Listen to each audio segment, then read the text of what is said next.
What else have you done 200 times? Brush my teeth. That's it? Read my Bible. How many of the 200 episodes have you personally hosted? Ooh, that's a very good question. I only ask good questions.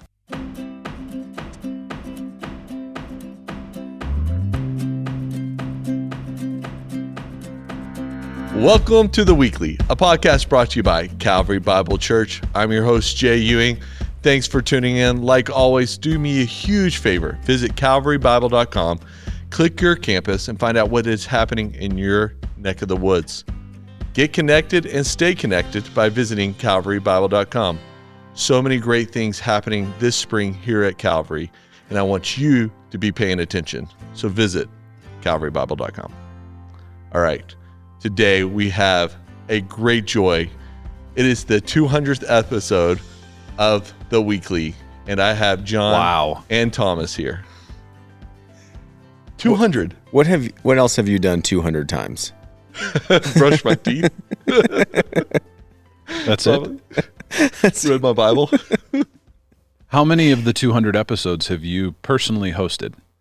Ooh, that's a very good question. I only ask good questions. I had a sabbatical where Patrick that's right, yeah, hosted for a few episodes. Mm-hmm. Mark, the Canadian, has hosted. It's an international podcast. Yep. International podcast. You two have hosted one time. The best episode, Really? The best episode that is in The Weekly is John and Thomas doing The Weekly. And there's 15 minutes of them talking about their lawns. So for my British friend who I don't remember that. The British friend who listens, you would hate that episode, but it's a classic. I think Brits they love would- their lawns, man. I know. It's like an English garden. Yeah. It's awesome. I would like to say that since then, my grass is extremely green. Yes. And in fact, in my whole neighborhood, my neighbor's grass is all dead. It's terrible. Yeah. Mine is lusciously green. Yes, it is. Yeah. And So is lusciously mine. plastic. It may be artificial. Yours is green? Yours is green? Yeah. Did you drop Milorganite on it? No. Not this season. Last season I did. Is Milorganite illegal now to use? Possible. Okay. I don't know. If my wife knew what was in Milorganite, it would be outlawed on our property. I feel like I'm about to see federal charges brought against John Boyle. Oh, that's so good. For an iridescent green lawn. Yeah, that's awesome. Okay, it's 200 episode.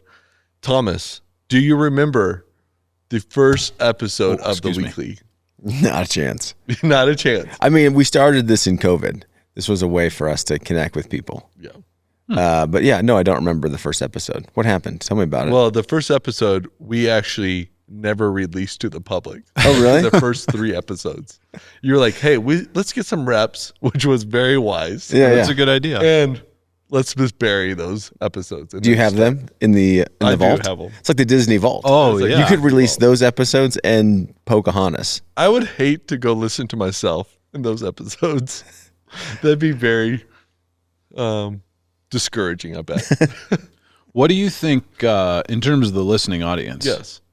Who do you think there's someone who's listened to every 200, all 200 episodes? I would love to hear from them if they exist in the world. Like, Okay. send me an email. If you have listened to more than 175 episodes of The Weekly. I think I can name 5 people that have listened to at least 150 episodes. Seriously? Yeah. I Wow. can name I'd love probably those to 5 I'd love to people. know that. Yeah, here's the thing. Here's what I want you to do. That brings me to our giveaway today. Whoa. Ooh, We giveaway. have a rare bird giveaway here. We have a Calvary pin. Was this before your lifetime, John? Or is this Lifetime? No, in Yeah. your lifetime of Calvary staff. This pin right here. What does it say on the back? Calmia Avenue, Boulder, Colorado. Okay, so it's I recall that pen. I think I started in the purple pen age. Purple pin age. I believe. This is the blue pin age. Yeah. And for the 10th person that writes John to tell him how many episodes Yeah. they have listened to, we will gift this to you. I'll send it in the mail. Thomas will sign a letter that says "Happy Birthday, Thomas," and we will get this to you in the mail. Here's what's amazing about that pen, Yeah. and really all Calvary pens. It's like the widow's oil jar. Yes, That thing is from the early 90s. it still writes. It still writes. Yeah. It still has ink in that They're thing. great pens. It's a great pen. It is a great pen. That is very true. We also have a collection of pens here, Jay. We do have a collection of pens. We've shown this on the podcast before. Oh, we have? Okay. Yeah. We did this maybe last year in an episode. We have all the pens that I know of, except for this white whale called the Rainbow Pen of Calvary Bible Church, which I have looked for at least 7 years. I've been in junk drawers. I have begged people. When people move that have been at Calvary for a very long time, I'm like, I can help because I'm going to go. You're looking in their couch cushions. Yeah, totally. For the white whale. This is my earliest collection of the Calvary pen. You think that's the earliest one? This is the one I know of. Can I be honest with you about something? I worry that someday in the future, people will look back and say, when did Calvary Bible Church begin its decline? And the answer will be when they started collecting pens and putting it into a display case. Why is that? That just feels a little strange. No, this is a great hobby. It's an interesting hobby. This is, look, actually Thomas bought this. Do you remember this? display This case. pen, I think, used to be in the registry. Yeah, totally. This was in the friendship registry that we would pass every service, Yeah. Yep. and we would ask people to sign in. Yep. And God bless some people who would come to church every Sunday would write their address and telephone number in the friendship register every week. Yeah. Faithfulness to the Lord. Oh my gosh. Faithfulness to the Lord. Yeah, I that wonder was what famous people used that slid pen to right sign in there. Yep. That's exactly where that one was from. The Yeah. most unique Slides pen in in this there. collection actually is not a pen, but it's a highlighter. Yeah, that was great. I love This is a commemorative edition highlighter because this is the first sermon series that Thomas preached in the Mark It Up series. when he there was first a arrived. pink one too. Yeah, Yeah. there's a pink one. Yeah. out there. I got the pink one as well. I was really sad when my pink and yellow Calvary highlighters ran out. They don't last as long as the No, pens. the pens are. No, these are made of the earth. These are made of the spiritual world and how long they last for us. Yeah, there was an error in there. It wasn't so great. It's like an 80s Mustang. It's like we try to forget we ever made that. This thing, I don't know what that is. Yeah. this is a wannabe pen. That was a mistake. It has like a stylus on it. Yeah, we've had some dark days of pens here at Calvary, but we've had some glorious ones. Finally, John, I do want to highlight one of the commemorative edition. Yeah. That was worthy. Yeah. 135 years. This pen, That's Yeah. a great one. this is a great pen. I actually have a few stashed away so that in 50 years someone can stumble upon You it. know, I don't know if this happens across all campuses, but at the Boulder campus high school students like to take the two blue pens that we have. Yep. One of them has like a navy body and light blue tips.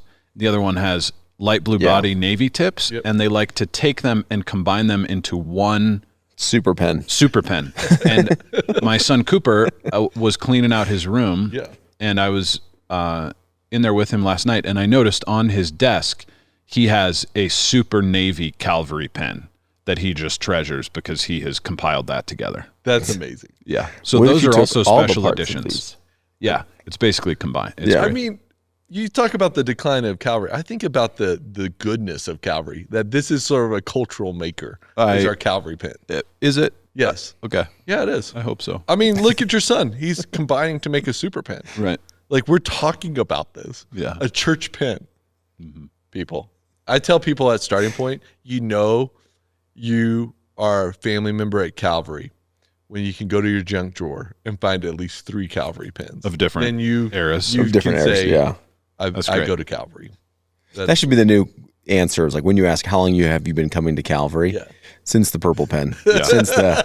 Since we switched over to the blue pen. That's great. That's great.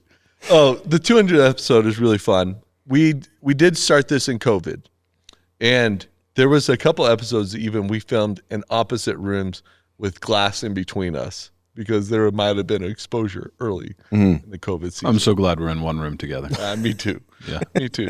We've also been in the digital space. We've gone digital. Yeah. We've gone video. We did the international one where you were We have done an international in Turkey. Yeah. We've had some great guests. I didn't appear on that one, but I was, You were there. I was there. I watched it. That was So this is like an internationally syndicated show. I guess you said it. that's great. Also, we've had some great hosts along the way and some great guests along the way. Do you have a surprise? And like you're going to bring them in one by one? No. It's like the Merv Griffin show. Yeah. Yeah.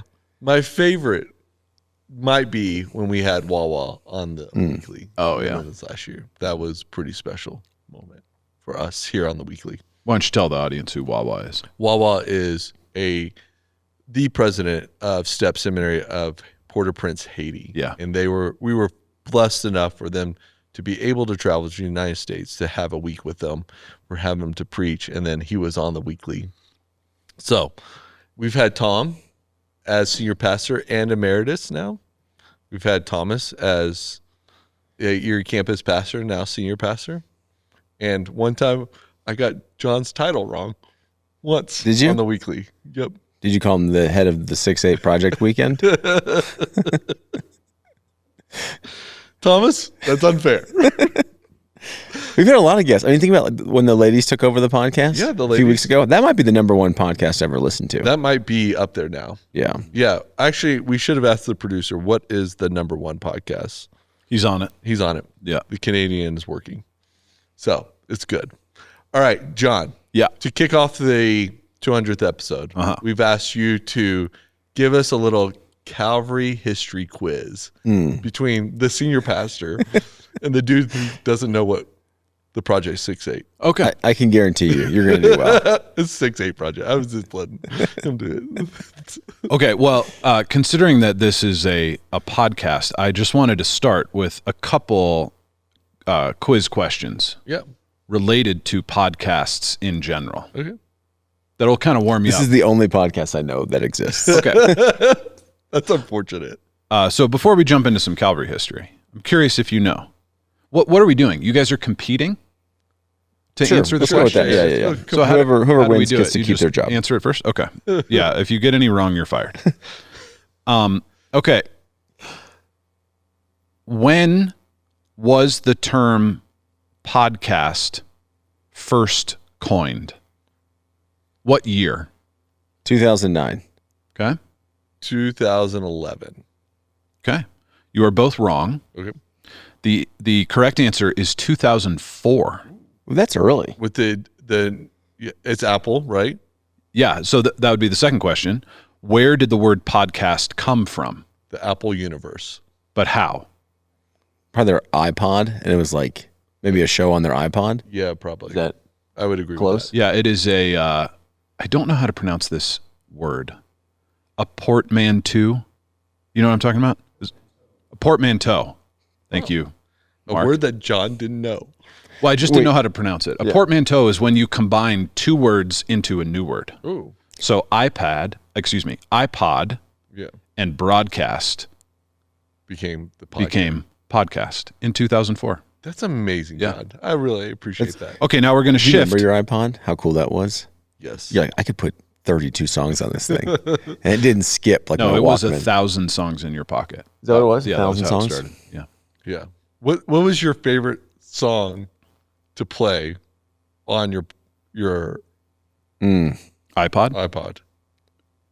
What's the one that probably, if we had to look back in ancient time, what's the #1 place? I'd probably be embarrassed to say what it was, to be honest with you.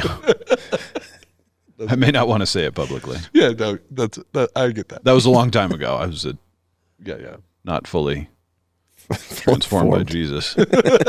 Never mind. Okay, what year did Calvary Bible Church start podcasting? 2020. That is incorrect. 2021? No. Calvary Bible Church has been podcasting since 2005. Oh, because of the sermons. Yeah. No. Can you believe that? Just think about this for a moment. I feel like I got The term, the word podcast Nothing existed before Jay and I started. is invented in 2004, and we were podcasting on the. In 2005. That's probably got to be because of you, right?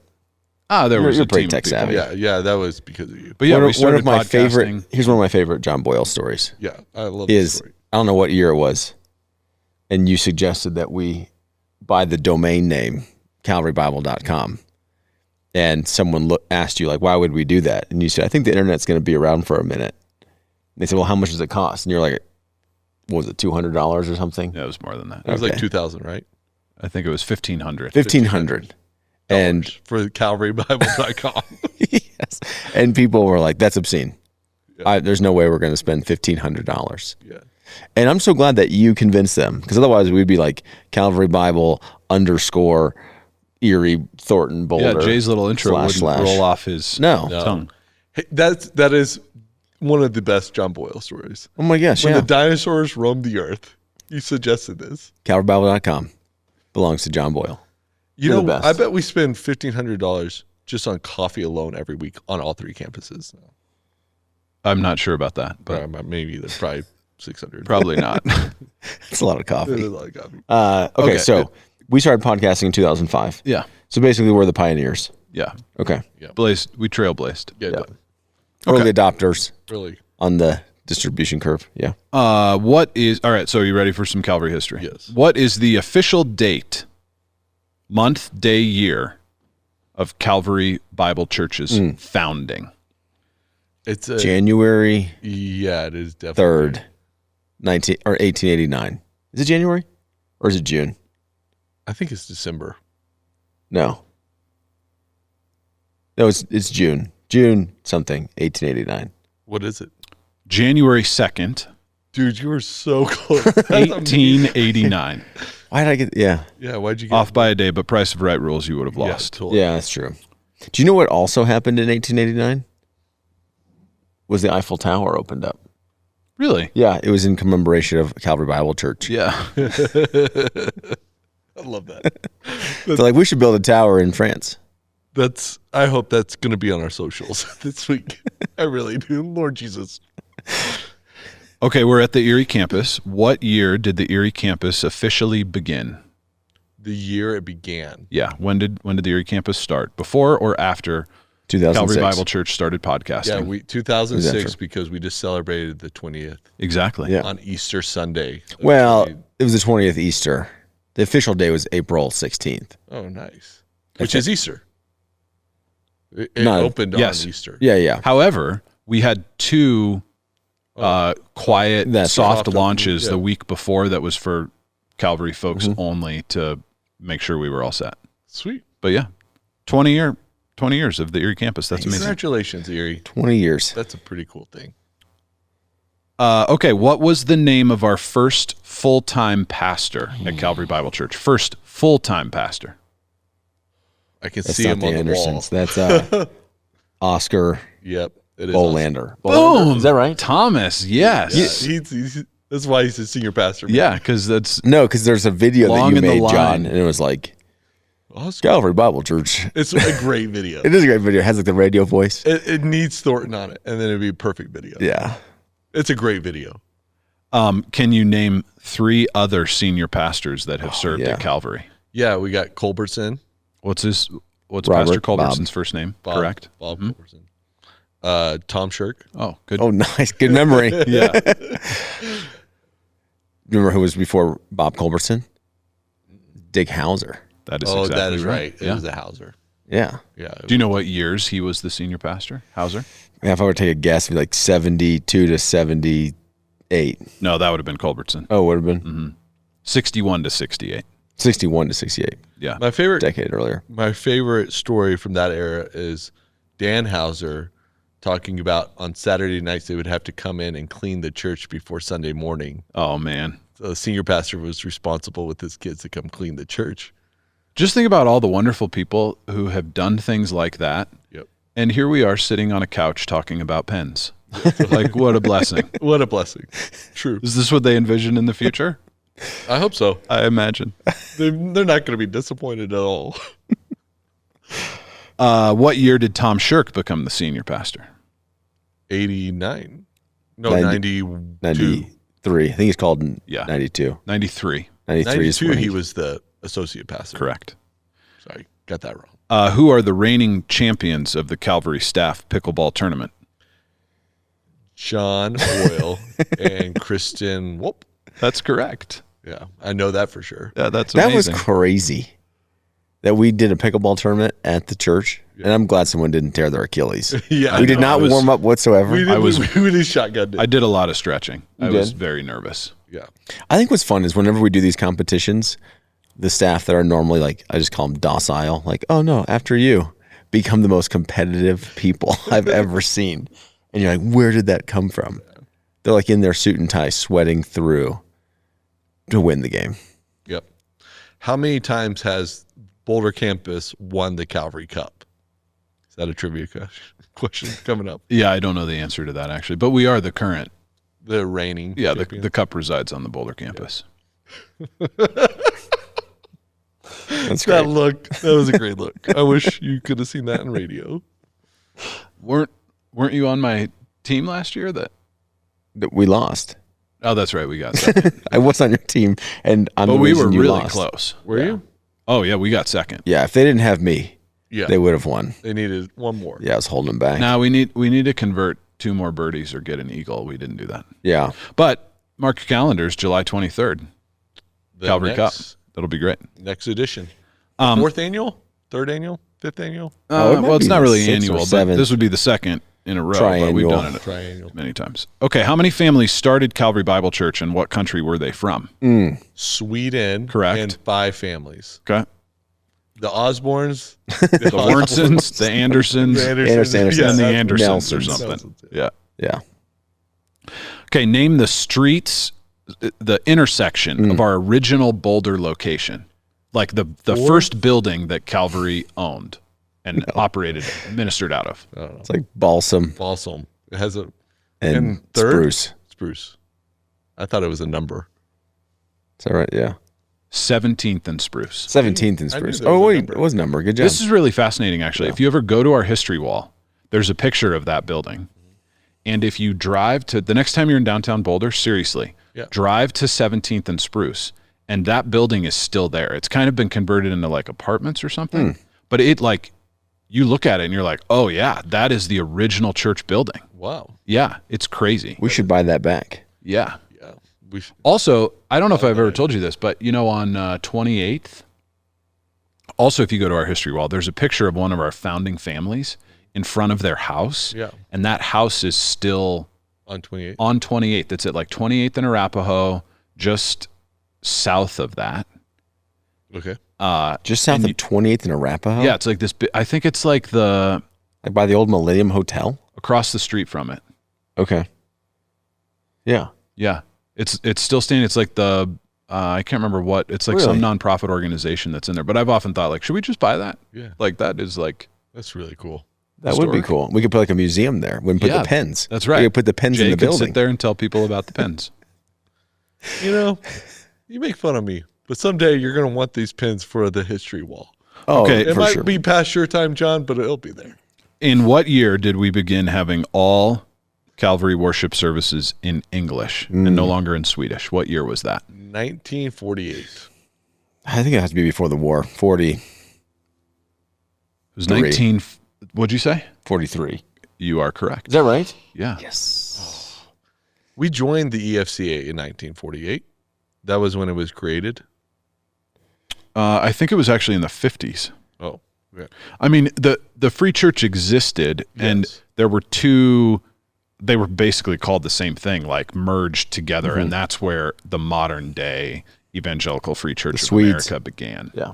They're from But Sweden? yeah, we were part of that from the beginning. That's super cool. So, well, there you go. There's Yeah, some that's super history. fun. You know that those Swedish immigrants during D.L. Moody's preaching would read his sermons translated into their language Wow. in Sweden. They never had met him. And that's how they formed the idea of the EFCA when they came to the United States, Wow. from his sermons that they would be read. And some of the earliest ones were in like Denver, Colorado, correct? Right. The Yeah. first one is actually in Denver, Colorado. I think so. Oh, I didn't know that. In the evangelical Yeah, Heritage. heritage book. Yeah. Yeah. And the first missionary in the EFCA was a woman. that was supported by the EFCA. Wow. Yeah. I know less about the EFCA history than the Calvary. Well, history. I just read the book this last year, so Yeah. sort of fresh in the mind. Well, thanks, John, for that trivia. And for our listeners for enduring that trivia. I hope you benefited from it as much as we What had fun percentage from of it. people that started the podcast with us today have retained or Are remained currently with us, listening? Well, they're listening? just hitting the 30-second button over and over, waiting for us to get Yeah. to the sermon, which we do. This podcast is designed, as Thomas has said, to connect your real life lived to what we preach on Sunday. Yeah. Yeah. Some words like that. Do you have an answer for us on most popular episode? So, Okay, you probably got to cut out a bunch of that, but September, 2025 John chapter 3, Jay and Thomas is the most popular one on YouTube. on YouTube. Yeah. The YouTubes. YouTube's interwebs. Well, thanks guys for I guess let me celebrate the podcast, the 200th episode, the way I would like to celebrate it. Now let's move on to our sermon series, Teach Us to Pray. We got both of you here. I think it'll be a really fun conversation to talk about. This series, we are looking at New Testament prayers. We start off where we should start off, Jesus. And Jesus teaches his disciples when they ask, teach us to pray.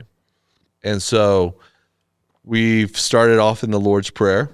And let's start there. What do you think is so important about the Lord's Prayer? Well, one thing I would start with is I think it's really important to learn how to pray. Yeah. Do you remember who taught you how to pray, Jay? Or where did you pick it up from? I learned it as a kid from hearing others pray. Yeah? Totally. Who were some of those like historical people? My grandmother, my parents, people like that. Yeah. Early in my childhood.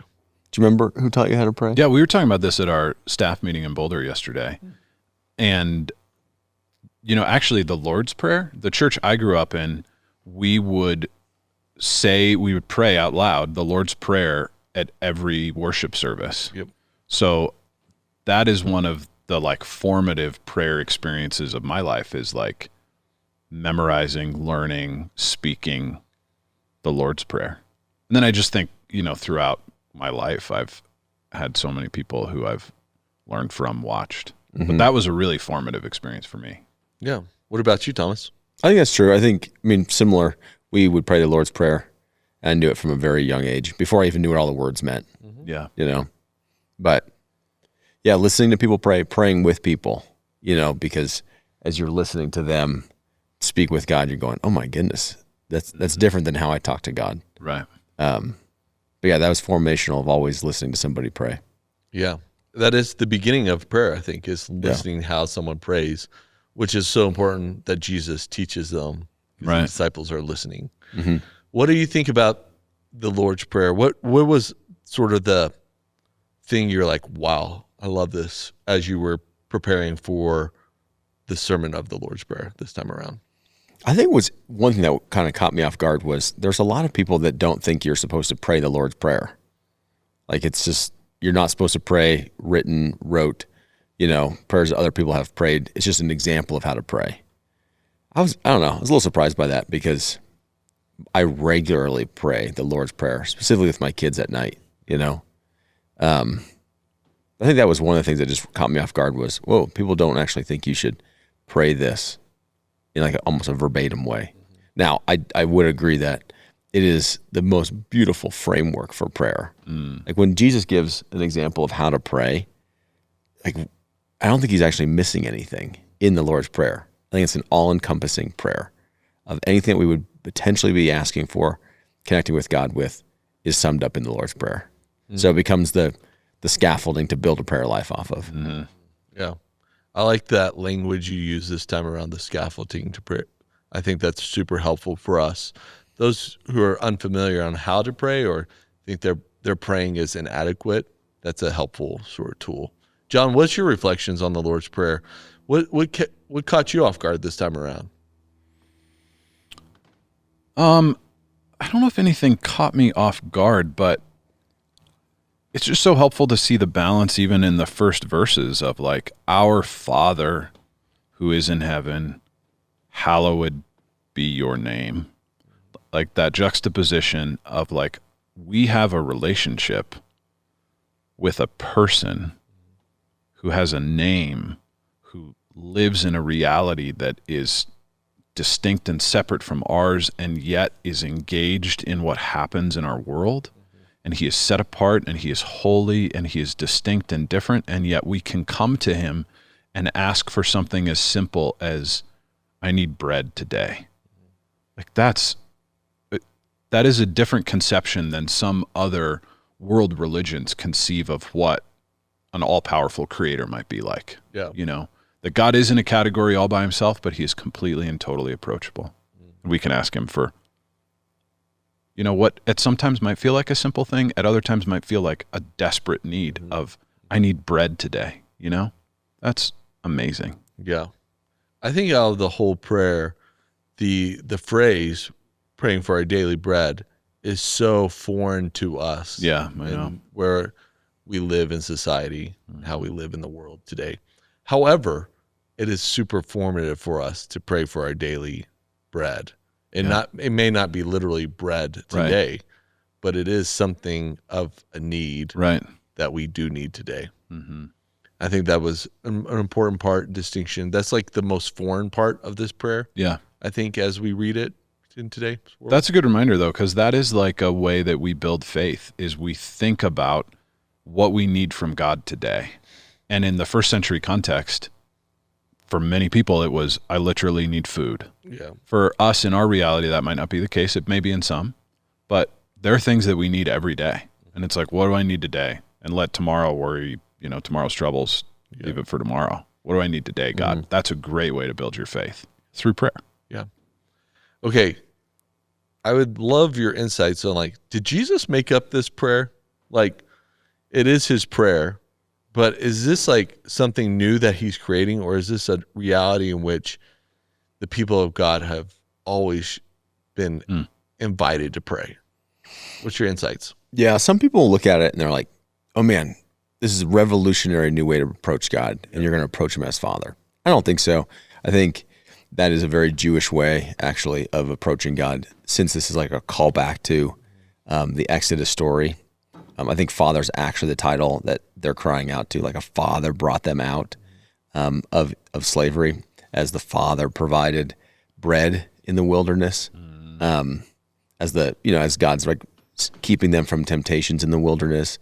All of that is Father figure. So they have prayed to God as Father, but I think what he is doing is he's crystallizing for them their relationship with God. And it's not so much that you pray to a God, it's that you pray and that you are with a God. You're in communion with a Father. Like, this is a familial, conversation that's happening. I think what's amazing is that Jesus, who prays to my Father, my Father, my Father, then just incorporates them and says, all right, our Father. Like, I am bringing you into the family through the work of the cross, and we will call out to the Father together. That's incredible. So I think he's taking what has been known in their prayers and crystallizing it. Yeah. What do you think? The "our" in "our Father" means it's a collective community thing. Yeah. That we share mutually in this Father. And I like what John said, like, in his earliest memories, recollection, is a church that prayed it weekly, which is part of what prayer is. Prayer in isolation is okay. Prayer in community is powerful. Mm-hmm. Because when we set into community and step into a Sunday morning, and I have to pray the Our Father who art in heaven with everyone else, my language for the day might not have been there. But the reality is my language needs to get there, and the community helps me get there. Does that make sense? Absolutely. So there's something really beautiful about your earliest memory of church life. Totally. Or even tucking your kids into bed. I think, When you pray it with your kids, do you pray it, thy will be done? Or what kind of language do you use? This is always whenever we pray it at Calvary, we're like, okay, you need to explicitly tell people which version trespasses, are we doing? We going debtors, we going sinners. We're going trespasses. And we going thy or your. Yeah. This is trespasses is the standard at Calvary, just like the pin. You think so? I feel like when you're doing it corporately and you say trespasses, it's like so much. Yeah. it's There's hardly a lot of S's floating. there are. around. Yeah, there's a lot happening. Yeah. I think debtors is the way to go. But thy will be done. Yeah, it's pretty formal. Yeah. But we use debtors, not trespasses. Okay. But to your point, the whole prayer is plural, you know? Yeah. Yeah. So it's give us Right. our daily bread, forgive us, you know, as we forgive. Yeah. So the whole thing is to call you into the community of believers, which is remarkable. Mm-hmm. But we'll pray it pretty, verbatim on most nights as they get tucked into bed. And then sometimes we just use it as the framework. Yeah. So, Lord, we need help today. We need help tomorrow. Right. Would you, whatever issue is, being dealt with, we'll present that in prayer. Yeah.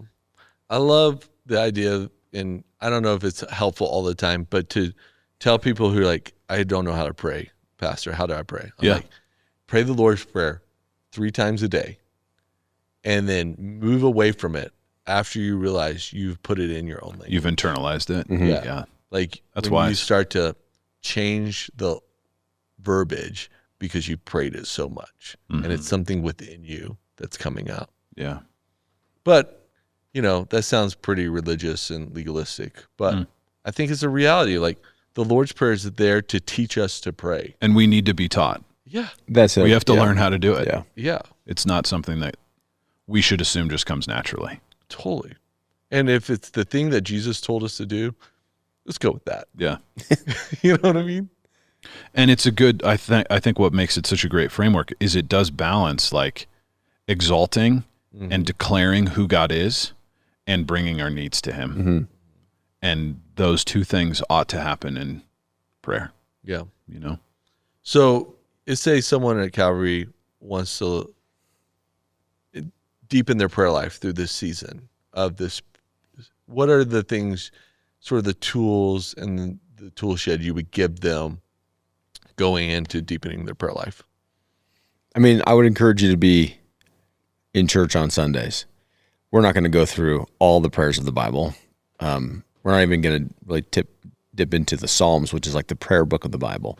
But we're going to look at 7 distinct prayers of the New Testament and just peer into other people's prayer lives. Like we all mentioned how we learn to pray by listening to other people pray in our life. This is another way of learning and understanding what prayer is. Yeah. So even this week, we're going to go to Luke chapter 1 and look at Mary's prayer. Now, if you look in your Bible, the headline says Mary's song. Yeah. And so, well, what is it? Is it a song or a prayer? And it's like, yes. Yeah. This is a category of prayer that most people don't recognize as prayer of praise, So we're going to unpack several of these that will expand, I think, just your categories of what prayer is. Because I mentioned this in Erie. First and foremost, prayer is communion with God and formation. Mm-hmm. And so learning how to pray deepens our communion with him. And then it forms us, like how we think about ourselves, about God, about others.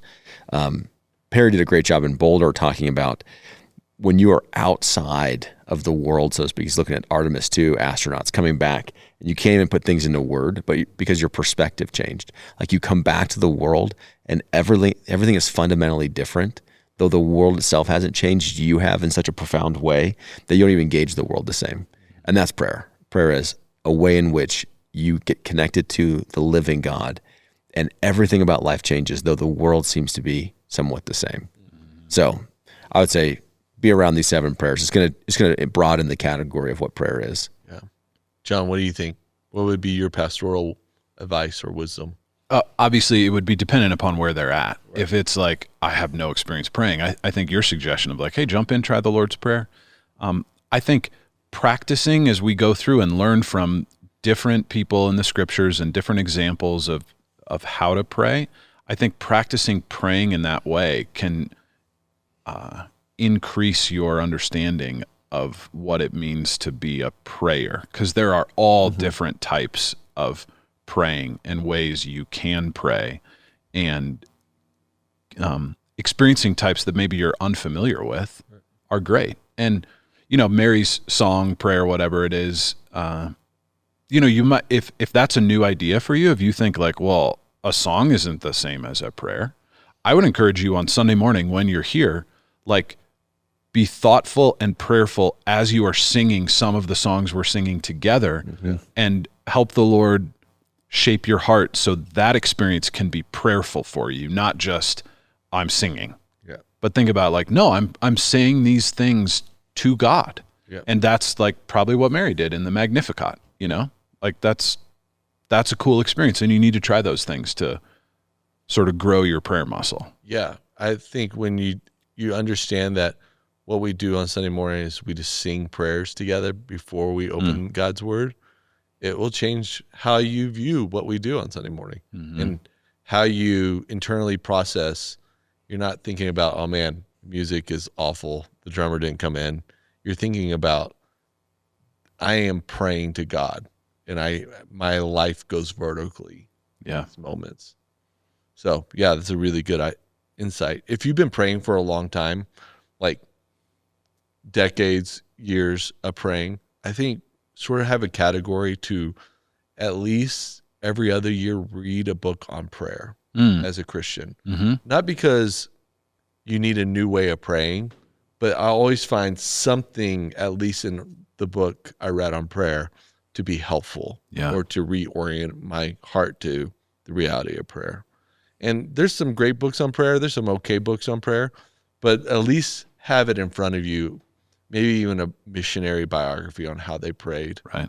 And it's not that you want to do exactly what they do, but you want to learn what type of heart it requires to engage God in. Yeah. More important. You don't want to feel like you've arrived Right. in your prayer life. Totally.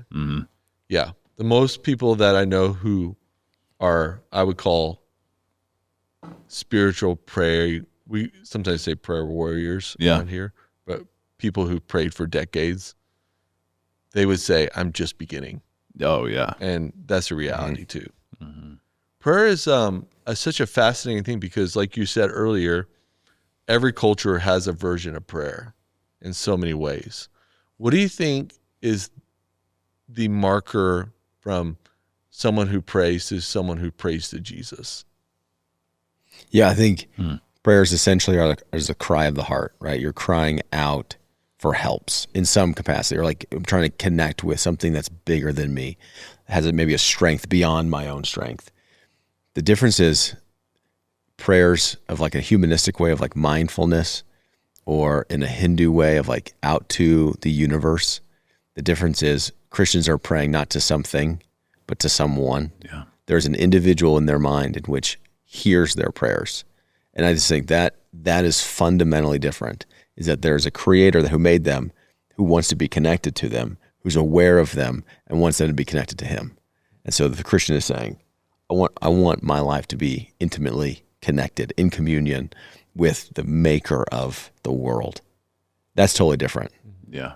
Than trying to beckon someone, get someone's attention, or something, or some power source in which enables you. It's like, no, I'm connecting in relationship Right.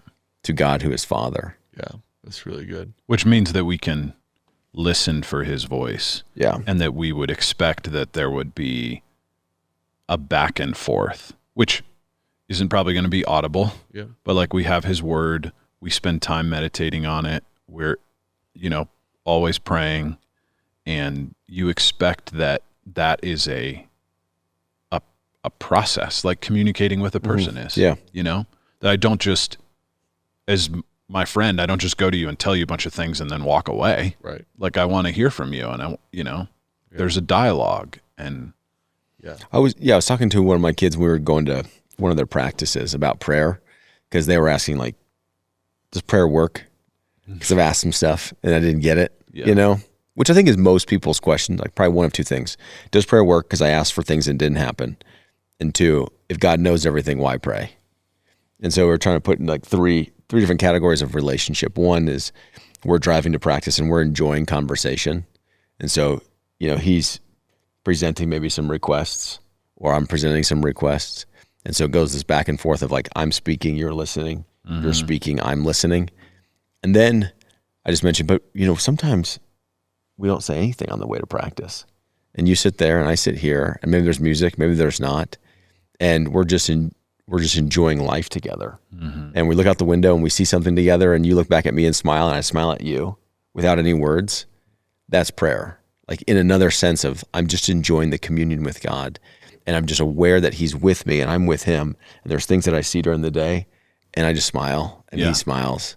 And it's like, man, it's so good to be in communion with God today. Yeah, that's right. And no words were exchanged.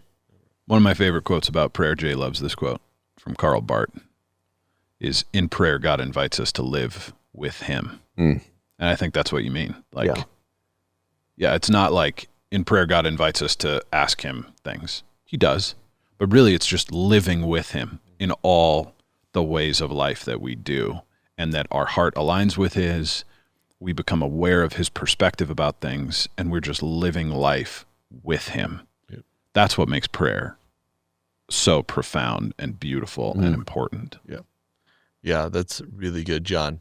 I just add, even with Eugene says, turn the internal dialogue just to God dialogue, and then you'll be praying. And I always found that really helpful, Right. because I have an internal dialogue that I'm talking a lot to myself.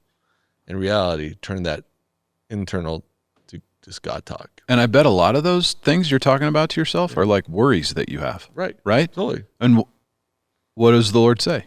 Right. Cast your anxieties on him, you know? Don't be anxious about anything, but in everything with prayer and supplication, with thanksgiving, make your requests known to God. Like, yeah, when you're spinning on something, that is such a good word. Like, don't just spin about it. Tell the Lord about it. Like, I'm really worried about this. What do I do about it? Help me. Right. How do I handle this? Like, answer, you know? Yeah. And that's part of praying. It is part of praying.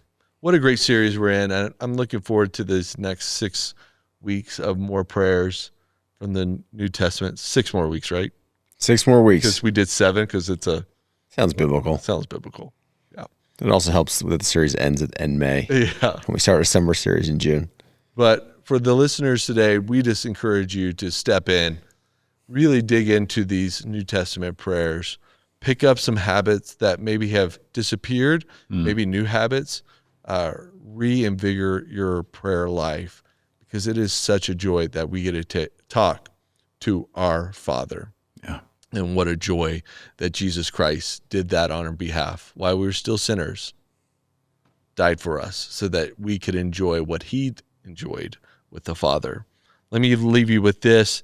Also, just know in this series that the podcast, the weekly, is going to pause through the month of May. We're going to pick it up this summer. We look forward to that as we celebrate the 200th episode. You need some time off after 200 episodes?